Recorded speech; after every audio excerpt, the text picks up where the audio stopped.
Deal വിവാദത്തിൽ ആരോപണ പ്രത്യാരോപണങ്ങളുമായി യു.ഡി.എഫും എൽ.ഡി.എഫും.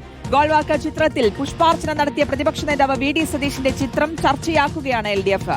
പറവൂരിലെ ഡീലിൽ പ്രതിപക്ഷ നേതാവ് വിശദീകരണം നൽകണമെന്ന് മുഖ്യമന്ത്രി ആവശ്യപ്പെട്ടപ്പോൾ പിണറായി വിജയൻ ആർ.എസ്.എസ് ഏജന്റാണെന്ന് വി.ഡി. സതീശൻ തിരിച്ചടിച്ചു.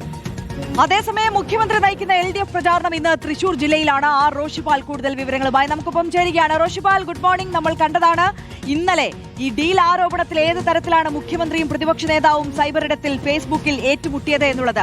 ഇന്ന് നമ്മൾ പ്രതീക്ഷിക്കുന്നത് ഇവർ നേർക്കുനേറെത്തി അല്ലെങ്കിൽ മാധ്യമങ്ങൾക്ക് മുമ്പിലെത്തിയുള്ള ഒരു വാക്പോരിനാണ്. ഇന്നിപ്പോൾ മുഖ്യമന്ത്രി തൃശൂർ ജില്ലയിലാണ് പ്രചാരണത്തിൽ പങ്കെടുക്കുന്നത്. ഒരുപക്ഷെ ആ വേദിയിലും ഈ വിഷയം ഉന്നയിക്കാനുള്ള ഒരു സാധ്യതയില്ലേ?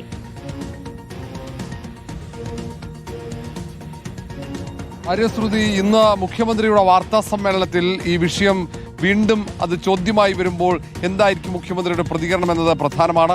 അങ്ങനെയെങ്കിൽ ഡീൽ വിവാദം കൂടുതൽ ആളിക്കത്താനാണ് സാധ്യത. കാരണം ഇന്നലെ നമ്മൾ കണ്ടതാണ്, വൈകിട്ടോടെയാണ് സാമൂഹ്യ മാധ്യമത്തിൽ മുഖ്യമന്ത്രി പിണറായി വിജയൻ പ്രതിപക്ഷ നേതാവ് വി.ഡി. സതീശനെതിരെ ആർ.എസ്.എസ് ബാന്ധവം, അത് ഗോൾവാൾക്കറുടെ വേദിയിൽ ഗോൾവാൾക്കറുടെ ചിത്രത്തിന് മുന്നിൽ തലകുമ്പിട്ട് പുഷ്പാർച്ചന നടത്തുന്ന ചിത്രം ചൂണ്ടിക്കാണിച്ചാണ് അങ്ങനെ ഒരു ആരോപണം ഉയർത്തിയത്. തൊട്ടു പിന്നാലെ തന്നെ ഏതാണ്ട് ഒരു മണിക്കൂറിനകം തന്നെ മുഖ്യമന്ത്രിക്കെതിരെ അതിരൂക്ഷ വിമർശനവുമായി ആർ.എസ്.എസ് ഏജന്റാണ് പിണറായി വിജയൻ എന്ന ആരോപണവുമായി പ്രതിപക്ഷ നേതാവ് വി.ഡി. സതീശൻ തിരിച്ചടിക്കുകയും ചെയ്തു.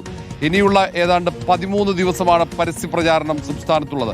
ഈ 13 ദിവസവും സംസ്ഥാനത്ത് യു.ഡി.എഫ് ഡീൽ വിവാദം ആളിക്കത്തിക്കാനുള്ള ശ്രമമാണ്. അതുവഴി മുസ്ലിം ന്യൂനപക്ഷ വോട്ടുകൾ ഏകോപിപ്പിക്കാൻ, യു.ഡി.എഫിന് അനുകൂലമായി ഏകോപിപ്പിക്കാൻ കഴിയുമെന്ന കണക്കുകൂട്ടലാണ് യു.ഡി.എഫിനെങ്കിൽ ആ നീക്കം തകർക്കുക എന്നതാണ് എൽ.ഡി.എഫിന്റെ ലക്ഷ്യം.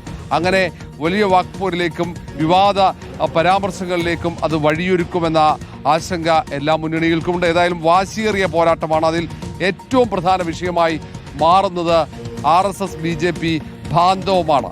CPM പറയുന്നത് അത് കോൺഗ്രസിനാണ് അങ്ങനെ ബാന്ധവം എന്നെങ്കിൽ നേരെ മറിച്ച് തുടക്കമിടുന്നത് യു.ഡി.എഫ് ആണ്. രാഹുൽ ഗാന്ധി തിരുവനന്തപുരത്ത് പുതിയുഗ യാത്രയുടെ സമാപന വേദിയിൽ ഉന്നയിച്ച ആരോപണമാണ്. അതാണ് യു.ഡി.എഫ് നേതാക്കൾ ഒന്നാകെ പിന്നീട് ഏറ്റെടുത്തത്. ബി.ജെ.പിയുമായി CPM നേതൃത്വം ഉണ്ടാക്കിയ ഡീൽ എന്നത്, പ്രത്യേകിച്ച് മുഖ്യമന്ത്രി പിണറായി വിജയനാണ് ആ ഡീൽ ഉണ്ടാക്കിയത് എന്ന ആരോപണം തന്നെയാണ് ആവർത്തിക്കുന്നത്. അതിനു പുറമെ മറ്റോരോ നിയമസഭാ മണ്ഡലങ്ങളിലും ഈ ആരോപണം അത് കടുക്കുന്നുണ്ട്. തിരുവനന്തപുരത്ത് വട്ടിയൂർക്കാവിൽ, ഒപ്പം തിരുവനന്തപുരം മണ്ഡലങ്ങളിലൊക്കെ കെ മുരളീധരനാണ് ഇങ്ങനെ ഒരു ആരോപണം ഉയർത്തിയത്.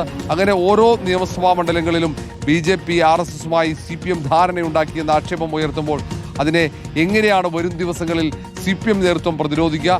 ആരോപണ പ്രത്യാരോപണങ്ങൾ കേരള രാഷ്ട്രീയത്തെ കൊഴുപ്പിക്കുകയാണ്. ആര്യശ്രുതി, തീർച്ചയായും ആർ റോഷിപാലാണ് വിശദാംശങ്ങളുമായി നമുക്കൊപ്പം ചേർന്നത്.